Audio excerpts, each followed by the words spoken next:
The end of Henry VIII's life was not one of quiet dignity or serene majesty. It was a spectacle of rot, pain, and humiliation, a final act so grotesque that even his most loyal courtiers dared not whisper the truth beyond palace walls.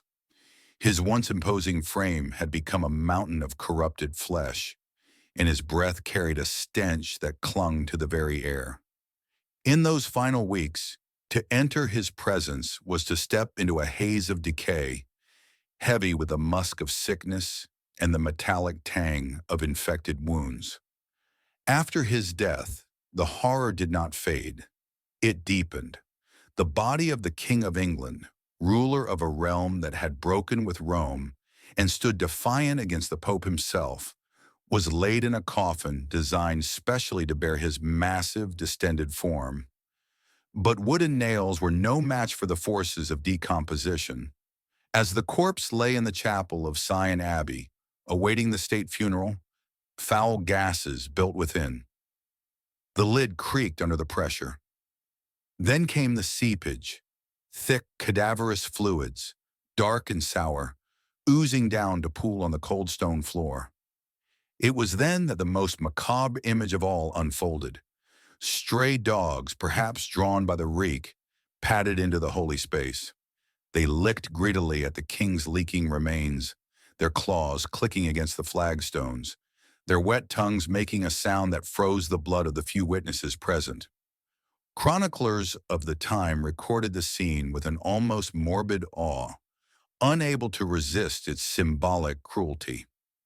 Here lay the once mighty monarch, who had commanded armies, destroyed wives, and reshaped the very faith of his kingdom, reduced to an unguarded carcass, violated by scavengers. Such a death was unthinkable for a man who had spent his reign crafting an image of invincible majesty. Henry VIII was not merely a ruler, he was an icon. His portrait showed a broad-shouldered titan with a gaze that could command obedience, a monarch whose will was law and whose appetites shaped nations. And yet, behind the painted glory, his mortal body had been waging a losing war against time, disease, and injury. To truly understand the horror of his end, one must first understand the brilliance of his beginning, how a man who entered the world as a golden prince, the very embodiment of Renaissance virtue, could collapse into such ruin. His was a journey from beauty to grotesquerie, from power to paranoia, from a figure admired across Europe to a bloated tyrant feared even by those who served him. And so our tale begins, not in the shadowed chamber where death claimed him, but in the bright dawn of his youth, when the name Henry Tudor promised glory, not decay. Henry Tudor entered the world on June 28, 1491, in the shadowed halls of Greenwich Palace, a child born into the raw, unsteady dawn of the Tudor dynasty. His father, Henry VII, had claimed the throne through victory at Bosworth Field, ending decades of civil war. For the Tudors, every birth was not merely a family joy, but a political insurance policy. Henry was the second son, not destined for the crown. His elder brother Arthur carried that burden. This gave the young prince a rare freedom to grow not as a ruler in waiting, but as a boy unbound by the constant weight of kingship. The world into which Henry was born was one in which monarchs were not only expected to rule, but to embody ideals, strength, beauty, wisdom. By the time he reached manhood, he would be described as the very picture of Renaissance royalty. Tall and broad-shouldered, with skin unblemished by the sun, a mane of red gold hair, and eyes that seemed to hold both warmth and command. A Venetian ambassador, dazzled by his appearance, called him the handsomest potentate I ever set eyes on, more a god than a man. It was not merely his looks that drew admiration. Henry was a prodigy of athleticism and intellect, schooled in Latin, French, and Italian, and trained in theology, music, and the arts of war. He excelled in archery, hunting, wrestling, and the elaborate, dangerous sport that would later shape his fate, jousting. In an age when a king's worth could be measured in the tilt yard as much as in the council chamber, Henry was a champion. His court gleamed with the trappings of chivalry, polished armor, brightly pennoned lances, the thundering of hooves upon hard-packed earth. When his brother Arthur died suddenly in 1502, the crown that had seemed far beyond his reach fell into his lap. At 17, he ascended the throne, and England rejoiced.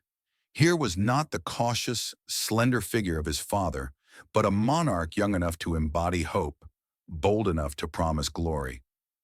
The early years of Henry's reign were a festival of vitality. He danced for hours, led hunting parties at dawn, and presided over feasts that ran deep into the night. Courtiers and foreign envoys alike were charmed by his blend of grace and command. This was a ruler in the prime of his youth, brimming with life, eager to make his mark upon the world. And yet, even in these golden days, the seeds of his downfall were being sown, hidden in his reckless love of physical competition, his taste for spectacle, and his belief that his body was as invulnerable as his crown. For one day in the lists years later, that belief would shatter with the weight of a falling horse. January 24th, 1536, Greenwich Palace.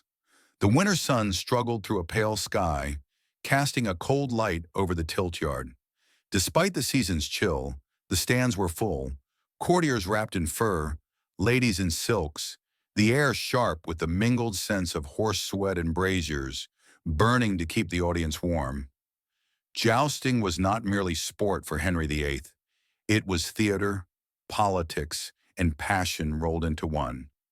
The tilt yard was the stage where kings proved their vigor and dominance before the eyes of all England. That morning Henry wore his colors proudly, encased in gleaming plate armor chased with gold, the visor of his helmet hiding a face still bearing the handsome angles of youth, though he was 44. The lists were alive with the thunder of hooves, the splinter of lances, the cheers of the crowd. His prowess in the joust was legendary. He had been competing since his teenage years, often pushing himself beyond reason to prove he had lost none of his youthful skill. Then came the moment that would break him. In a pass against one of his favored knights, the king's massive destrier, thousands of pounds of muscle and armor, stumbled. Horse and rider crashed to the ground with the force of a falling tower. The court gasped. Several ladies screamed. Henry did not rise. The weight of the horse had come down upon him, pinning him to the frozen earth. His visor was torn away, revealing a pale, slack face. For 2 long hours he lay unconscious. Physicians and attendants swarmed, their remedies crude by modern standards. Wine forced between his lips, heated claws pressed to his skin, murmured prayers for his soul. Some whispered that the king was dead, but then miraculously his eyes opened. He lived. Yet from that moment, something in Henry VIII was irreversibly altered. The injury to his right leg was severe, deep tissue damage that never fully healed, a wound that festered and reopened over the years until it became a chronic ulcer. In the age before antiseptics, such an injury was a near-life sentence of pain and infection. But some historians suggest a more hidden injury, trauma to the brain from the fall. The symptoms in the years to come would fit: sudden rages, paranoia, impulsive cruelty. It is a haunting thought that the fate of England in the second half of Henry's reign may have been shaped as much by a blow to the head as by political ambition. The jousting lists of Greenwich had once echoed with Henry's triumphs. Now they were silent for him. He never jousted again, and though he survived the day, it marked the beginning of his long, visible descent, a decline that would strip him of the vitality that had defined him and replace it with the slow rot of the body and the darkening of the mind. The leg never truly closed. What began as a deep bruise and torn flesh from the jousting fall became a living wound, a pocket of agony that festered beneath the skin, refusing all attempts at healing. Over time, it swelled, reddened, and then split open. From the raw gap, pus seeped, thick and foul-smelling, its stench so strong that it preceded the king into any chamber. Courtiers would later say you could sense his presence 3 rooms away, not by sight or sound, but by odor alone. For Henry, who had once been the most admired man in Christendom, it was a humiliation sharper than any sword. The Renaissance ideal of a king was not merely political mastery, but the perfect male form, vigorous, athletic, unmarred. Henry had embodied that ideal, and now it was slipping away, replaced by a body that betrayed him at every step. Even worse, he knew the court was watching. In Tudor England, the royal presence was a performance, and courtiers were the unwilling audience. The rules were clear: no grimace, no flinch, no sign of disgust. Even the slightest wrinkling of the nose might be interpreted as an insult to the sovereign's dignity, and insult to a king could mean ruin, or worse. So they smiled, bowed, and choked back bile as the reek of rot filled their lungs. Some discreetly held handkerchiefs soaked in rosewater or cloves to their faces. Others prayed silently that they would not be chosen for duties in close proximity to the royal person. Physicians of the day understood little of infection. The prevailing theory of disease still centered on imbalances of the humors, and wounds were seen as places where bad humors could be drawn out. This meant that keeping the ulcer open and draining was, in their view, a sign of progress. But the wound never closed, only widened. Beneath the bandages, the flesh took on a sickly gray tinge, and there were times when bone could be glimpsed through the wet, decaying tissue. For Henry, the physical pain was constant, but the deeper injury was to his pride. This was a man who had once ridden for hours at the hunt, who could outdance the youngest of his courtiers, who had prided himself on his virility and strength. Now every step was a reminder of weakness. In a court where strength was synonymous with authority, the king's limp and his hidden grimaces became a dangerous symbol, one he was determined to counter with sheer force of will. This was not merely a wound of the body, it was a slow poison to his mind, and it would change the fate of England. After Greenwich, Henry VIII was no longer the same man who had ascended the throne in a blaze of youth and promise. The change was gradual, but to those who served him, it was unmistakable. Where once there had been bursts of laughter in the great hall, there were now sudden silences. Where once he had been quick to forgive a slight, he now remembered every offense, real or imagined, and stored them like weapons to be drawn at the moment of his choosing.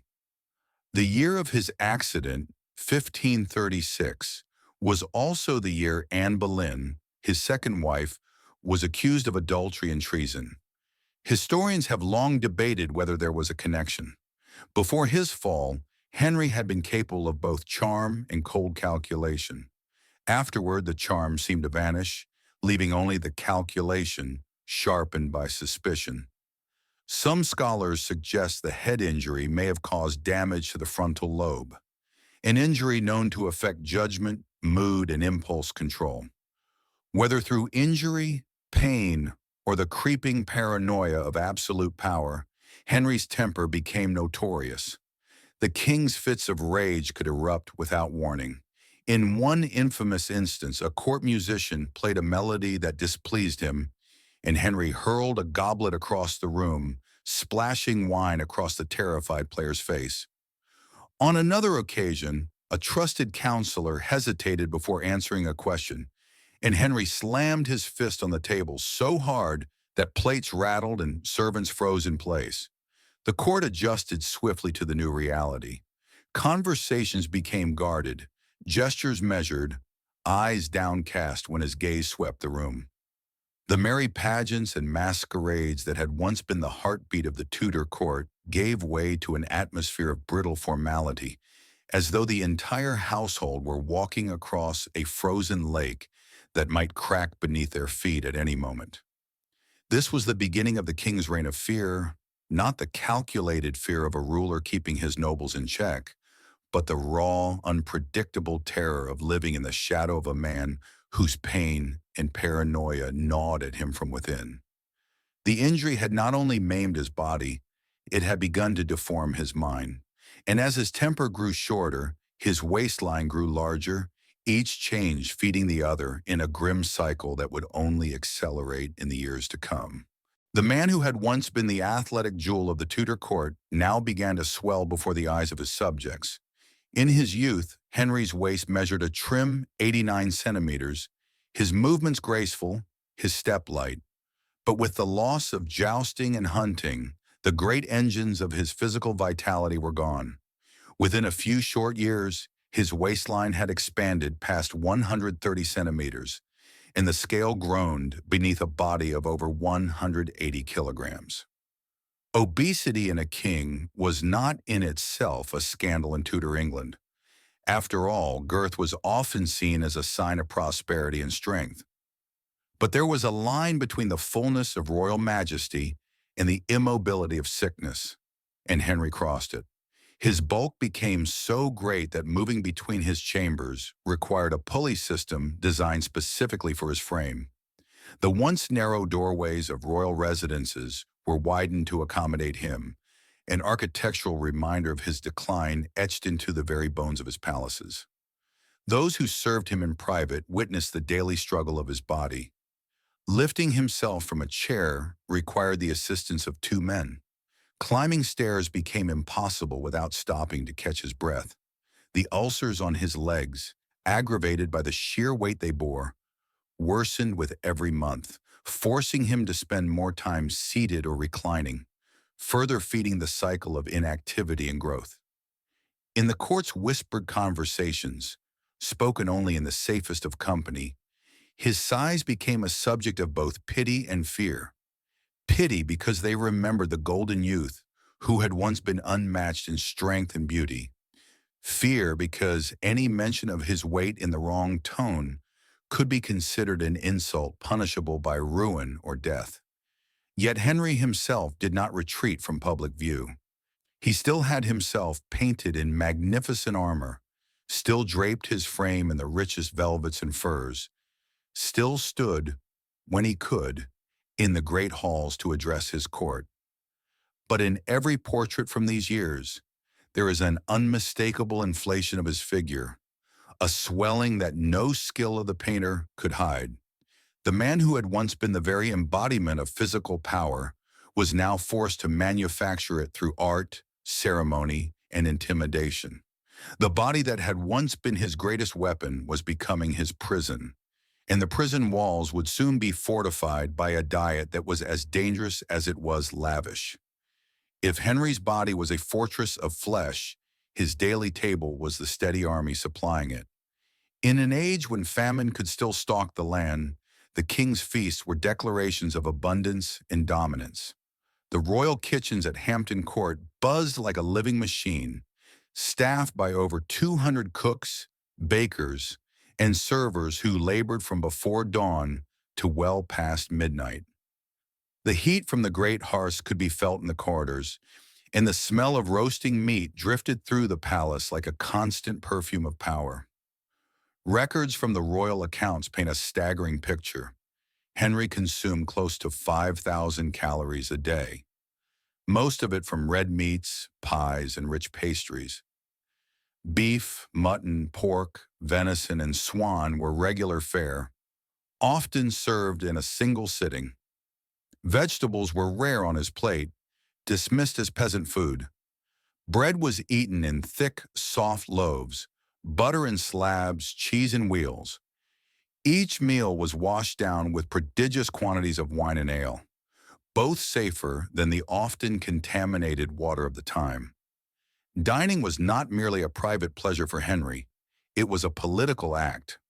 Banquets were staged as performances, with entire roasted stags brought forth for display, gilded sugar sculptures shaped into mythical beasts, and fountains that poured wine.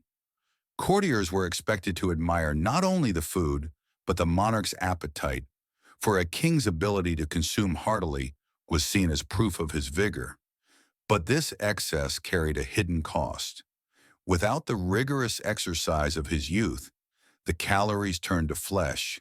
The flesh pressed on his failing joints, and his ulcers swelled angrily beneath the weight. The salt and fat-laden diet thickened his blood, likely feeding the gout that began to torment his feet and ankles. The wine taken in constant flow raised his blood pressure, straining a heart already burdened by sheer mass. And yet the ritual continued. Servants brought platter after platter, and the king ate, sometimes out of hunger, sometimes simply because it was expected of him. In the great hall, amid the music and chatter, no one would dare suggest moderation. To advise the king to eat less would be to imply weakness. And Henry VIII, no matter the truth, would never allow weakness to be part of his image. Thus the table became both his throne and his trap, an unending feast that fed not just the man, but the slow, relentless decline of the monarch's body. The physicians of Henry's court worked under the shadow of two great forces, the king's failing health and his dangerous temper. Failure to cure him was not just a professional shame, it could be a death sentence. Yet in the 16th century, the arsenal of medicine was crude, its remedies often as harmful as the diseases they sought to treat. For Henry's ulcers, the treatments bordered on torture. Hot irons were applied directly to the open wounds. The searing pain meant to cauterize infection. The smell of burning flesh would mingle with the ever-present stench of rot, a nauseating cloud that even the strongest perfumes could not fully mask. At other times, physicians smeared the sores with mixtures containing mercury and arsenic, substances we now know to be toxic, but which then were believed to draw out poisonous humors. The bandages, soaked in these concoctions, would cling to the wound until they were peeled away, reopening raw tissue. Bloodletting was another favored remedy. Thin the blood, they believed, and you would ease the swelling, reduce the heat of the body, restore balance. Leeches were sometimes applied, their slick, writhing bodies feeding on the royal blood, as if mocking the idea of divine kingship. Each session left the king weaker, pale, and irritable. Infections, instead of abating, deepened. The ulcers became craters of decaying flesh, sometimes revealing glimpses of the bone beneath. Servants tasked with dressing, the wounds would leave the chamber retching, though always silently, for fear of the king's wrath. It was not only his leg that suffered from the era's ignorance. The swelling in his joints from gout was met with poultices of herbs and vinegar, which offered no real relief. His digestive discomfort from endless feasts was treated with purges, violent evacuations induced by bitter draughts. And for his growing melancholy, there was little more than prayer, music, and the hope that distraction might lift the fog. Yet every treatment, no matter how ineffective or painful, was carried out with ceremonial deference. To suggest that the remedies might be doing harm was to question not just the physicians, but the order of the court itself. And so the cruelty of medieval medicine continued its slow work, stripping away what strength remained, leaving the king alive but diminished, trapped between the agony of his body and the terror of showing weakness before his realm. By 1540, the transformation of Henry VIII was plain for all to see. A once vigorous monarch now swollen, limping, and racked with constant pain. Yet in that same year, the court buzzed with an announcement that left many stunned. Henry would wed again, this time to Catherine Howard, a woman barely 19 years old. Catherine, the niece of the powerful Duke of Norfolk, was plucked from relative obscurity into the dizzying heights of queenship. To the public, she was presented as the king's rose without a thorn, a youthful blossom meant to renew the vigor of a ruler entering his fifth decade. To Henry himself, she was a fantasy, a living promise of regained youth, of warmth and desire that could banish the shadows creeping ever closer to his throne. But the reality was stark. The king she married was not the man of chiseled portraits from his 20s, but a husband whose body was warped by illness, whose legs were swaddled in foul-smelling bandages, and whose mood swung from doting affection to explosive fury. Nights in the royal chambers were likely more a test of endurance than a scene of romance. Catherine, vivacious and barely out of girlhood, soon found the role unbearable.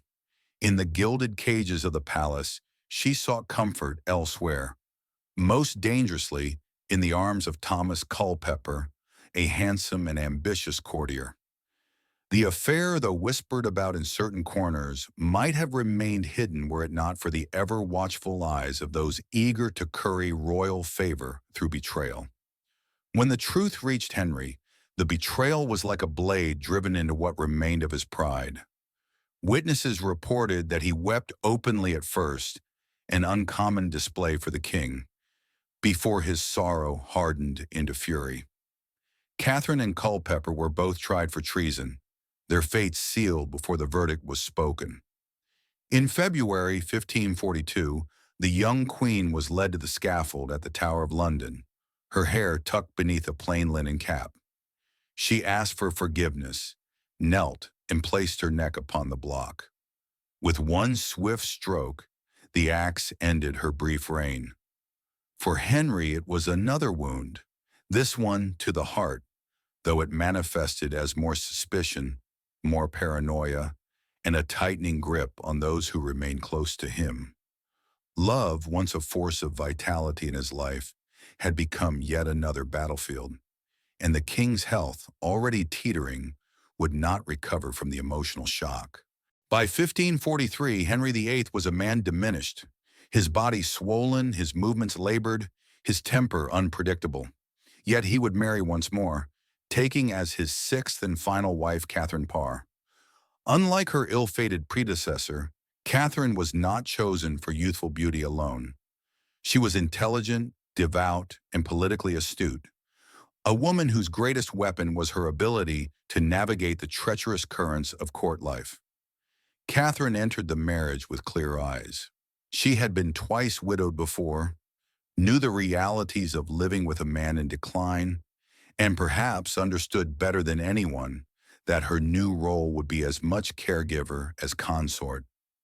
At 41, Henry's days of galloping hunts and vigorous dancing were gone. Now the royal bedchamber was a place of groans from aching joints, the rustle of servants changing ulcer dressings, and the faint metallic scent of infected flesh. She attended to him with patience, reading aloud from Scripture, engaging him in theological discussion, and managing his moods with the practiced skill of someone who knew that a wrong word could turn affection into accusation. Her intelligence allowed her to influence matters of religion, nudging England further toward Protestant reform while carefully avoiding open defiance of the king's shifting convictions. But there were moments when her position was perilously close to disaster. In 1546, her outspoken religious views led conservative factions at court to whisper that she was a heretic. A warrant for her arrest was reportedly drawn up. When news of this reached her, Catherine acted with extraordinary tact, presenting herself to Henry, weeping and claiming that she only debated theological matters with him to distract him from his pain. Flattered and mollified, the king embraced her, and the warrant vanished.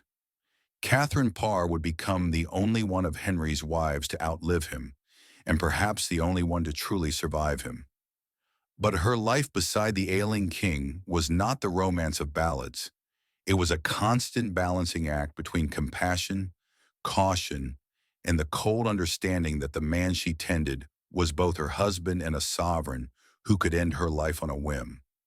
In the twilight of his reign, she was less the queen of a flourishing court and more the keeper of a dying monarch, a role that required not beauty or seduction, but endurance. By his final years, Henry VIII's body was a map of suffering. Modern physicians, peering back through the haze of history, have pieced together a grim roster of ailments. Diabetes, they suggest, was almost certain, its symptoms visible in the slow-healing wounds, the swelling of his limbs, and the unquenchable thirst recorded in court documents. Severe gout left his feet and ankles red, inflamed, and so tender that the weight of a bedsheet could make him cry out in pain. Hypertension and heart failure seem inevitable given his size, diet, and chronic stress. Some earlier theories claimed he suffered from syphilis, but most historians now doubt this, citing a lack of direct evidence and the absence of the most characteristic symptoms. More likely, his decline was the compounded result of injuries, obesity, and the limited medical knowledge of the age. Every day brought its own battles. The ulcers on his legs, deep, stinking caverns of diseased tissue, never stopped oozing. The gout attacks came in waves, sometimes lasting days, during which he would lash out at anyone who dared enter his chamber. Breathing grew harder as his chest swelled and fluid collected in his lungs. At night, attendants heard his strained, rattling breaths echo through the corridors. His appearance changed so drastically that even flattering portraits could no longer fully disguise the truth. His once smooth skin sagged, his cheeks mottled with the flush of constant pain. The bright eyes of his youth were now rimmed with red, often sunken into shadow. And yet, the court was bound by law and tradition to pretend that their monarch was still the towering figure he had once been. To speak of the king's impending death was treason, punishable by the very methods of execution Henry had inflicted upon others. Physicians, trapped between their duty and their survival, chose flattery over honesty, assuring him that recovery was possible even as the stench of decay seeped from his very flesh. It was a cruel theater, one in which the audience knew the final act was approaching, but no one dared to say the words aloud. Henry, though no fool, played along. To admit his mortality was to surrender the last shreds of the invincibility that had defined him. And so he waged his failing war against the inevitable, even as his own body turned against him on every front. By the mid-1540s, the atmosphere in Henry VIII's court had hardened into something colder, sharper, and far more dangerous than the glittering pageantry of his youth. Every man and woman who served him knew the truth. The king's body was failing, but his will to dominate had not diminished. If anything, his sickness had made him more unpredictable. The corridors of Whitehall and Hampton Court were no longer filled with the easy laughter of mask rehearsals or the clang of jousting armor. They pulsed instead with whispers, hurried footsteps, and the careful, measured tones of people who feared for their lives. Henry's paranoia deepened as his ailments grew worse. Trusted advisors of decades could fall from favor overnight. A misplaced word, a poorly timed sigh, even an unreadable glance could be twisted into treason in the king's mind. And when suspicion took root, it bore bloody fruit. In December 1546, only weeks before his own death, Henry ordered the execution of Henry Howard, Earl of Surrey, one of England's most brilliant young noblemen. The charges, plotting against the crown, were flimsy at best. But Surrey's lineage and popularity were enough to make him a threat in the eyes of a king who saw enemies lurking in every shadow. Surrey was beheaded on Tower Hill, his family ruined, his friends scattered. It was a warning to all. No bloodline, no service record, no loyalty was strong enough to shield you. His obsession with poisoning bordered on mania. A complex food security system was established in the royal kitchens. Every dish tasted by servants before reaching his table. Every utensil inspected for signs of tampering. Food was served in elaborate covered dishes, and only those trusted implicitly could approach him with it. The king himself sometimes refused to eat if he sensed the slightest irregularity in its preparation. Fear bled outward from the king's private chambers into every corner of court life. Political factions shifted constantly, Alliances broke as quickly as they were formed. Courtiers learned to speak in veiled phrases, to avoid eye contact at critical moments, to keep their thoughts locked behind polite smiles. Those who remembered the young Henry, the open-handed, laughter-loving prince, could hardly reconcile him with this suspicious, heavy-breathing monarch, glaring from his throne with eyes that seemed always to calculate and accuse. Yet none dared say it aloud. For in the court of Henry VIII, a single careless breath could be your last. The winter of 1546 to 1547 was a season steeped in cold and foreboding. Snow drifted against the walls of Whitehall Palace, muffling the city's sounds. But inside the royal chambers, there was no peace. Henry VIII lay trapped in a body that had become both fortress and prison, his swollen legs wrapped in foul-smelling bandages, his breathing a constant rasp. The ulcers had darkened with gangrene, the flesh turning black at the edges like burnt parchment. Even among his loyal attendants, few could remain at his side for long without feeling their stomachs turn. Fevers came in waves, burning through him for days at a time. Each spike left him weaker, but also more volatile. His fits of rage alternated with long stretches of silence, during which he would stare at nothing, lips moving as if in conversation with unseen figures. It was during these episodes that the whispers began. Servants claiming the king spoke to the dead. They said he called for Jane Seymour, the only wife who had given him a son, her name murmured in a voice half pleading, half broken. Some claimed they heard him mutter to Anne Boleyn as well, the queen he had destroyed with accusations of adultery, now haunting him in the haze of fever and guilt. Whether these were the ravings of delirium or the confessions of a troubled conscience, none dared to ask. The atmosphere in the palace was suffocating. Courtiers moved quietly, as if afraid that loud noises might shatter what remained of the king's fragile hold on life. Outside, the Thames lay frozen in parts, the winter air heavy with the smoke of countless hearths. Inside, the air was heavy with something else, an unspoken knowledge that England's ruler was nearing the end. Though by law, no one could say so aloud. For those closest to him, the days became a tense vigil. Physicians pretended to see signs of improvement. Priests waited for the signal to be summoned. Even the king, no stranger to the reality of death, seemed to sense that the sands in his hourglass were running out. Yet he clung to the performance of power, issuing orders from his bed, demanding reports, and punishing those who displeased him. But the performance could not last forever. The winter was closing in, and with it came the final act of a reign that had begun in glory and would end in the dark shadow of decay. In January 1547, the veil between Henry VIII and death grew thin, but still no one dared speak of it. English law was explicit. To predict the monarch's death was treason, so the court played its grim charade, bowing and smiling while the king's life ebbed away, pretending that recovery was possible even as the smell of decomposition clung to the air like a curse. By the 27th, it was clear to all but the most delusional that the end had come. The king's breath rattled, his skin was ashen, his lips cracked and parched. He could no longer lift his massive frame from the bed without assistance. His eyes, once sharp and commanding, seemed dulled, as though the world before him were already fading. Finally, the decision was made to summon Thomas Cranmer, the Archbishop of Canterbury, a man who had survived the shifting winds of Henry's wrath longer than most.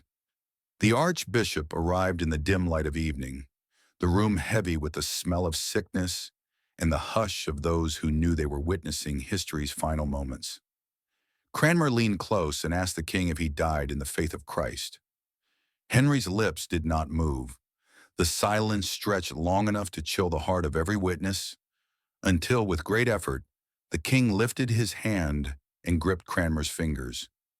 It was the last deliberate act of his life, a mute affirmation before slipping further into the dark. In the early hours of January 28, 1547, Henry VIII exhaled his final breath.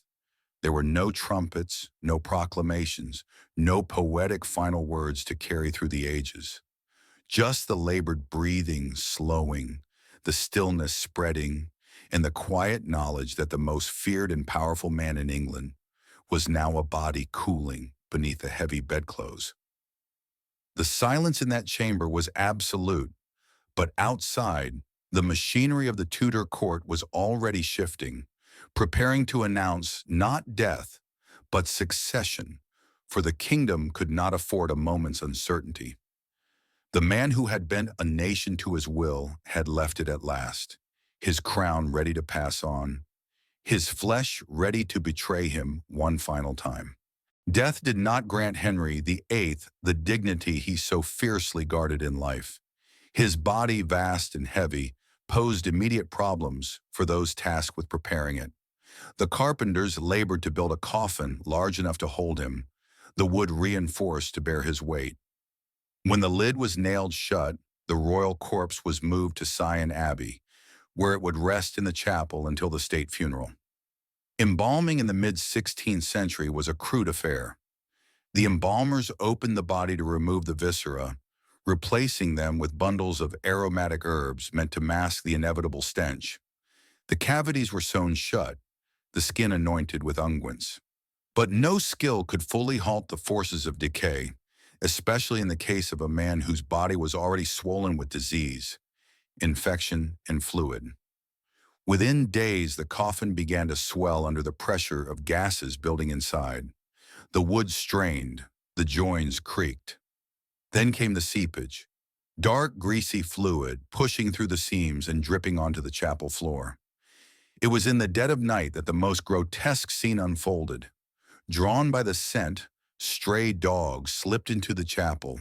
They lapped at the pooling liquid, their claws tapping on the stone floor, their tongues making a wet rhythmic sound that echoed in the silence. By morning, the scene had been discovered, the mess hastily cleaned, the incident whispered of in tones of disbelief and horror. Chroniclers recorded the event with morbid detail, sensing its symbolic weight. For a king who had ruled as though appointed by divine right, who had shattered the authority of the Pope and fashioned himself as England's supreme head, to be violated by scavenger animals in death was an image almost biblical in its humiliation. Word of the episode would spread in careful, guarded ways, never openly at court, but in the margins of history where the truth often lingers. Henry VIII had lived as a colossus, feared and obeyed. In death, he was as vulnerable as any man, his body unguarded against the lowest of creatures. It was a moment that stripped away the armor of kingship entirely, leaving only flesh, corruption, and the reminder that no crown can protect against decay. On February 16th, 1547, nearly 3 weeks after Henry VIII had breathed his last, the funeral procession finally wound its way toward Windsor. The delay had been a necessity. Embalming could only slow, not stop, the ruin of his body, and the elaborate ceremonies required for a king demanded time.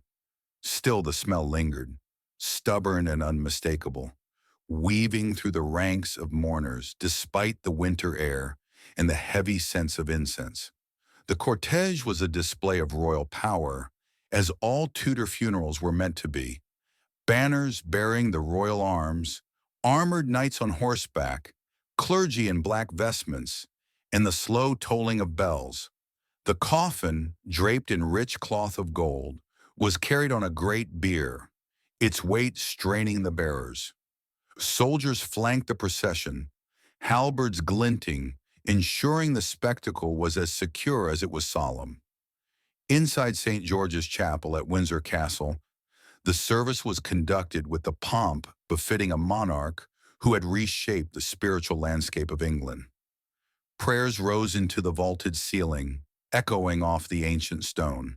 The choristers sang in solemn harmony, their voices mingling with the scent of burning tapers and the thick haze of frankincense meant to cover the odor that still seeped from the coffin. He was laid to rest beside Jane Seymour, the one wife who had given him the long-sought male heir, Edward, now King Edward VI. For some, this burial beside Jane was seen as a gesture of love. For others, it was the ultimate statement of legacy, binding his memory to the mother of his son. Yet behind the ceremonial grandeur, there was no forgetting the man who had been carried there. Many of those in attendance had lived under his shadow, had seen friends and family rise or fall at his whim. Some silently mourned the king, others mourned only the years lost to his wrath, and still others, though their faces betrayed nothing, felt a quiet relief that his reign was over. The rites concluded, the coffin was lowered into the vault.